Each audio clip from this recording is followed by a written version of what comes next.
Swift car എടുക്കുന്ന പൈസക്ക് ബെൻസിന്റെ C class ആണ് നിങ്ങളെ കാണിക്കുന്നത്. അതും ഒറിജിനൽ കേരള വണ്ടിയാണ് കേട്ടോ. ബ്രോ ഇത് എങ്ങനെയായിരുന്നു മോഡൽ? 2006 നീറ്റ്ലി മെയിൻറ്റെയിൻ ചെയ്ത വണ്ടി. 31 വരെ പുതിയ പേപ്പർ, ഒറിജിനൽ കേരള വണ്ടി. നമുക്ക് പേഴ്സണലി അറിയുന്ന ആളെ വണ്ടിയാണ്. വെൽ മെയിൻറ്റെയിൻ ആണ്. ഇന്ത്യയിലാണെങ്കിലും എക്സ്റ്റീരിയർ ആണെങ്കിലും എഞ്ചിൻ ബേസ് ആണെങ്കിലും പക്ക മെയിൻറ്റെയിൻ ചെയ്ത വണ്ടി. എവിടെ വേണമെങ്കിലും ചെക്ക് ചെയ്യാം. അല്ല, അത്രക്ക് നീറ്റ് ആൻഡ് ക്ലീൻ. കണിച്ച് മോഡൽ കുറഞ്ഞ വണ്ടിയാണെങ്കിൽ കണ്ണിച്ചിമ്പിടുക്കുക. സൺറൂഫ് അടക്കം വർക്കിംഗ് എല്ലാം. ഇന്ത്യയിൽ അത്യാവശ്യം ഒരു 16 കിലോമീറ്റർ മൈലേജും കിട്ടുമല്ലേ? നല്ല ഷുവറാണ്.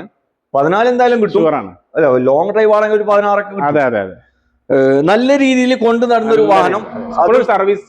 സർവീസ് ബുക്ക്, സെക്കൻഡ് ചാവി എല്ലാം കീപ്പ് ചെയ്യുന്ന വണ്ടി. എല്ലാം ഉണ്ട് അല്ലേ? ഓട്ടോ എത്ര ഉണ്ട്? ഇപ്പം റീസെന്റ് 1 lakh ആയത്. 1 lakh അല്ല. സർവീസ് ഹിസ്റ്ററി ഉണ്ട് അതിന്. പക്കാ വേണ്ടി ഇതില് കാണിക്കാൻ പറ്റുമോ? കാണിക്കാനൊക്കെ പറ്റൂല. എടുക്കുന്ന ആൾക്ക് ഒരു ടെൻഷൻ വേണ്ട. വണ്ടി നീറ്റ് ആൻഡ് ക്ലീൻ. അതെ. ഓക്കെ. എത്ര ഇത് ആസ്ക് ചെയ്യണേ? 5.5 രൂപ. 5 കൊടുക്കാം. ഓക്കെ. 2031 വരെ പുതിയ പേപ്പർ. ഓക്കെ. അപ്പൊ ആവശ്യക്കാരുണ്ടെങ്കിൽ മൂപ്പര നമ്പർ വീഡിയോയിലുണ്ട്. അതിൽ വിളിച്ചാൽ ബാക്കി കൂടുതൽ ഡീറ്റെയിൽ കാര്യങ്ങൾ ഇവർ പറഞ്ഞു തരും കേട്ടോ. വണ്ടി ഉള്ളത് മണ്ണാർക്കാട് ആര്യമ്പാവാണ് കേട്ടോ.